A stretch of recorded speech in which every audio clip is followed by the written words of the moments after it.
Gusto mo ba ng masarap at malilamnam na sabaw na pwedeng pang ulam o kaya naman pang merienda? Pues subukan mo ito na sigurado magugustuhan to ng buong pamilya. So una sa bowl, pagsamahin lang natin ang ground pork, minced carrot, chopped spring onions, chopped onions, minced garlic, at timplahan lang natin ng asin, depende sa inyong panlasa. At maglalagay na rin tayo dito ng oyster sauce sa sesame oil.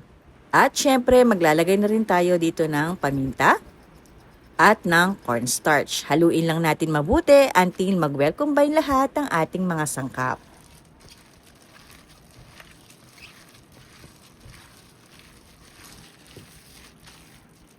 Once okay na yung ating mixture kagaya nito, ay pwede na natin itong balutin. So make sure lang malinis ang inyong mga kamay bago nyo ito gawin. Gumamit pala ako dito ng medium size na molo wrappers or siomai wrappers. And then maglagay lang tayo ng mixture sa gitna nito at pahirang lang natin ang gilid nito ng konting tubig. And then fold lang natin o depende sa inyo kung anong gusto nyo ng style ng pagpo-fold ng ating mga dumplings, or kung gusto nyo naman yung style na ginawa ko ay sundan nyo na lang yung ginagawa ko sa video.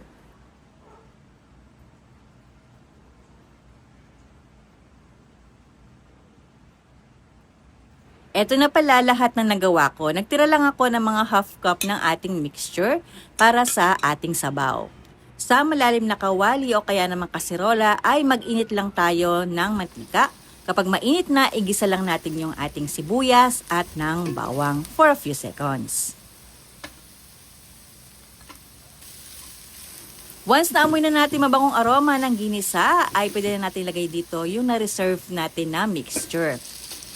And then, gisa lang natin yan for a few seconds. And after few seconds, timplahan lang natin ng patis.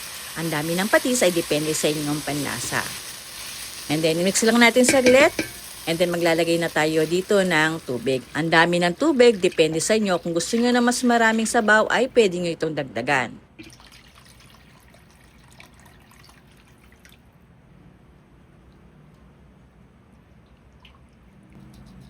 At timplahan natin to ng paminta at ng chicken cube.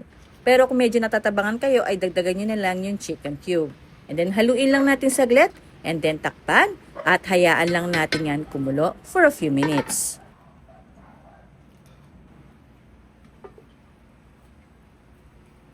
After a few minutes sa pagkakakulo, ay pwede na natin lagay dito ang ating nagawang dumplings.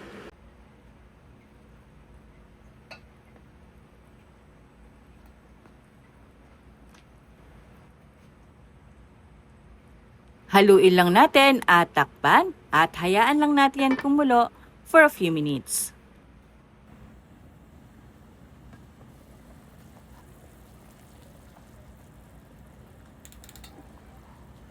At para naman mas masarap yung ating soup, maglalagay na tayo dito ng gulay. Gumamit ako dito ng bok choy or pwede rin naman kayo maglagay kahit repolyo.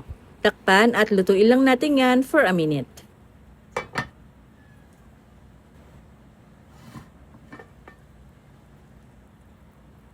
And then lastly, maglalagay na tayo dito ng chopped spring onion. And then tikman lang natin kung okay na sa inyo yung lasa, ay pwede na yang iserve. Enjoy! Umabot ka ba sa part ng video na ito? At kung oo, huwag mong kalimutang mag-subscribe at i-like at i-share ang video na ito. Maraming salamat!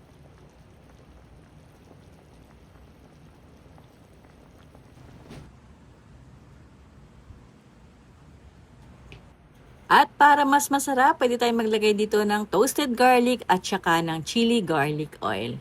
I hope nagustuhan niyo po ang recipe na na-share ko today. This is Mommy Jocelyn. Maraming salamat po at ingat palagi. Subscribe, like, and share!